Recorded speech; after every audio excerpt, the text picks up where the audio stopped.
I'm telling, my inner demons to get lost. Yeah.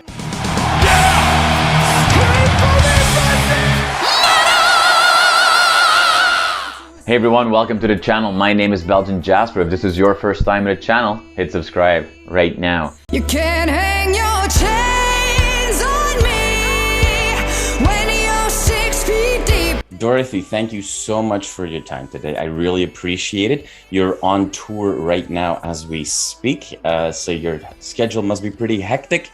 First things first, so thank God for McDonald's at night. Is that the key takeaway of this tour so far? Yeah. Well, hi Jasper, it's nice to meet you. Yeah, we are in Philadelphia today. Yeah, the guys actually walked through a McDonald's drive-thru in Virginia Beach last night, and they served them, which was really great. I stole some French fries. Rest in peace.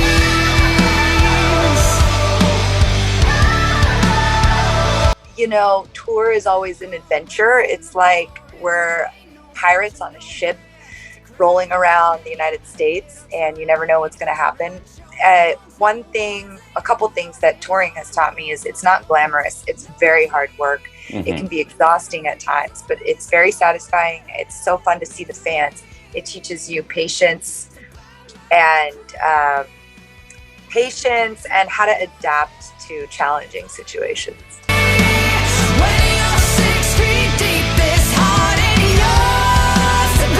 We've got Gifts of the Holy Ghost is coming out in 2 weeks when we're talking. Yes. Meant to be a very uplifting album about self-empowerment, and to use a quote from your PR team, slaying the demons with a sword of light. Big, bold, colorful rock is welcomed back, it seems, in the last few years. That's a good thing. Yes, I certainly hope so. I wanted a fun, uplifting rock and roll album with a inspirational message. So Gifts from the Holy Ghost comes out April 22nd, and I'm very, very excited to share it with you guys. You can't hurt me now, can't hold me down. What's done is done. You can't hurt me now. When I write, I try not to overthink it, and I go in the studio, and I don't go in the studio like I want to write and change people's opinion about X, Y, and Z. I just go in and write a song. It could be a dumb, feel-good, meaningless song that just sounds like ear candy, or it can have deep, substantial lyrics, and it's kind of a surprise. That's why I love songwriting. You never know what you're going to walk away from the studio with at the end of the day. So it's like a gift. It's like a gift every time. You're opening a present. You don't know what's going to be inside. Hail, hail the black sheep. We are blood, we are family. I had a chance to listen to the full album. One of those songs that stands out as being, or feels like one of the more personal songs, is the song Close to Me Always. Not wanting to give away too much for people who haven't, had a chance to listen to the album at this point, but who or what are we talking about in this song? So that was actually written by Audra May from Nashville. I took 2 songs on this record that I didn't actually have a part in the songwriting process, but they were just too good to pass up. And the first one was Rest in Peace. Scott Stevens and the Four Horsemen wrote that. Audra May wrote Close to Me Always for her friend whose father had passed away. And you can really get that from listening to the song. It's very bittersweet. And we wanted a ballad. We wanted something really touching and a tender moment on the album, like we had Shelter on Rock is Dead. So, so that became the Shelter of Gifts from the Holy Ghost. And it's just such a beautiful song. Audra's incredibly talented as a songwriter, and her voice is just so powerful. But, I had to have it. I cried when I heard it. So it was just a yes for me immediately. Like the good book say, don't give a damn what people think. I'm march alone. The necessary evil, maybe, to take that jump and go to an artist that has the reach that you're getting now and gets the opportunities that you're getting now after a lot of hard work. That also means a lot of people get involved. That means there's marketing teams, there's PR teams, there are songwriters, there are additional musicians and so on. For you as an artist, what's the best and worst part of have, you know, going through that stage of a career where, yes, it's Dorothy, the name's on the album, the name's on the backdrop when you play a show, people come to see you, but there's just a really large team involved. Like, is that for you sometimes a challenge? Is that something that you really like, working with all these different people? What's that like for as an artist? Well, yeah, the team is incredible. I'm in a place right now where I couldn't have asked for a better team. Everyone's very excited. It's necessary. You know, you can't do all of it yourself. You Right. have to have, it's not just Dorothy, it's all the people involved. The guy that's selling merch at the merch table, everyone's working their asses off out here. You know, our sound engineer that makes sure we sound great every night, our guitar tech, and then back home, management and the label and the marketing team. There's a lot of stuff that goes into it, but I think it always starts with good music. You have to have good music. You can throw all the money and marketing and energy, manpower behind something, and there are a lot of artists out there that, you know, are big names and have had a lot of machine power behind them. But I think the most important thing is having really good songs, good songs that fans love and want to come see and sing live at a show. It's funny, I really love the team I have, and everyone's working really well together. But it seems like there's less cooks in the kitchen creatively, which I'm fine with, because this journey of making Gifts from the Holy Ghost I felt very alone at times, not in a bad way, in a good way, where I was kind of on a journey, and I was just kind of, you know, I flew to New York and lived in a hotel for a month in Brooklyn, and then I would, you know, go back and forth between my home and Los Angeles, and go into different studios with my friends and write these songs. And no one was telling me how to sound or what to write or what to do.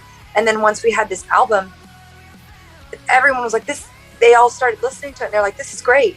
And we're so excited to be involved. And so it just got, you know, it's just like the momentum is building, and it's very, very, very exciting.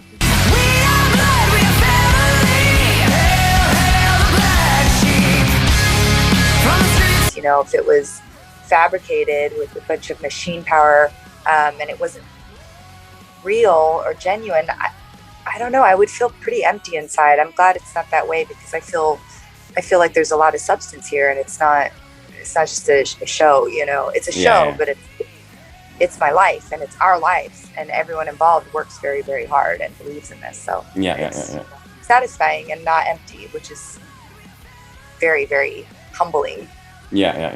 Part of that journey, you know, the new record is described as, you know, it's kind of like Good Girl Gone Bad in reverse.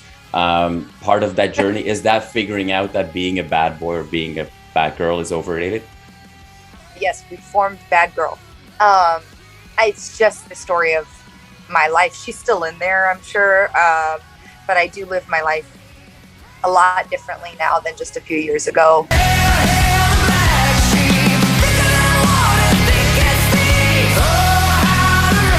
And what a good story it is, you know. I overdosed twice. I should be dead. I'm in recovery for alcohol and drugs, and I just try to wake up every day and say, who can I be of service to today? Not to pretend to be this, you know, good, holier than thou person, but if I don't, then I become depleted, and I become selfish, self-seeking, restless, irritable, bitchy, and I then want to pick up a drink. So for me, it's and if I pick up a drink, it's not like nothing happens. It's like someone goes to jail, or you know, or who knows, you know, I make myself really sick because I can't stop. Living this way is just a lot more peaceful and satisfying and happy and calm and beautiful than it was before. And I can go up there and play a show sober, and it's pretty amazing. You're channeling all. So first of all, I want to not only thank you, but also applaud you for being open and having that, you know, turning that vulnerability into a strength, which it always should be. you're channeling that in your songs in the new album it's coming out. You maybe not because they were living a rock star lifestyle, but everybody that has listened to your music in the last 2 years has, you know, faced some demons themselves, in some way, shape, or form, with just the way that the world has worked in the last 2 years. Are you seeing different, maybe more personal reactions from your fans on the music that you're releasing? Yes. Well, and a lot of it, you know, collectively, like a lot of the music, but the new music, Rest in Peace is getting an insane reaction, and it's doing very well at radio. And, you know, I didn't actually pen the lyrics, although I feel like I could have, because it feels like Scott Stevens wrote that song with me in mind and took the words out of my mouth.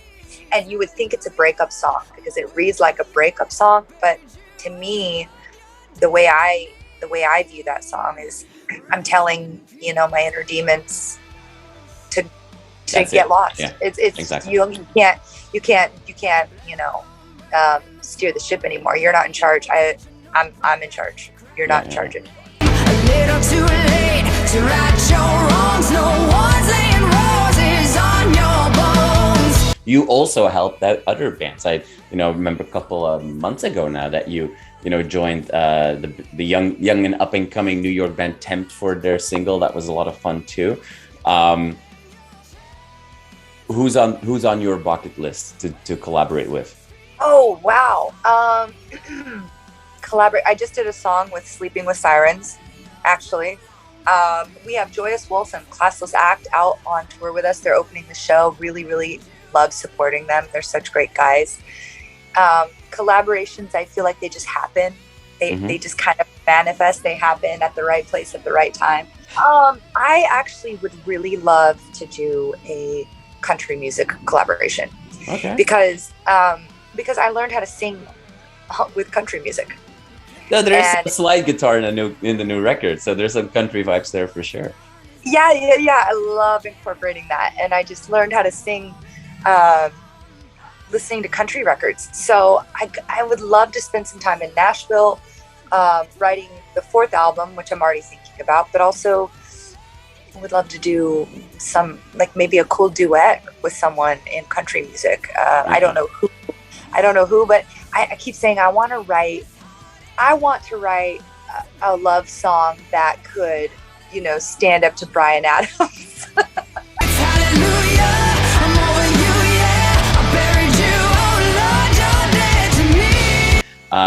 All, you know, the fans watching this interview, besides the album coming out and the tour, what else should they keep their eyes open for? Anything that they should know?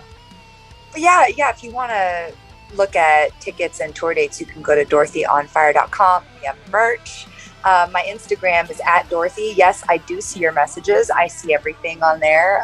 Drop us a comment, give us a follow, check us out. And we're on the road right now. We're playing the Brooklyn Bowl in Philly tonight. And we're not even halfway through our tour, so there's many tour dates to come in the United States, and we hope that you come out and see a show. Awesome. Dorothy, thank you so much. I hope the tour will be spared of too many accidents and what have you, but keep stealing those fries when your bandmates go to McDonald's at midnight or whatever. I hope the rest of the tour will be a blast, and super excited for your album to come out. Thank you so much for your time today. I really appreciate it. Thank you so much, Jasper. Thank you.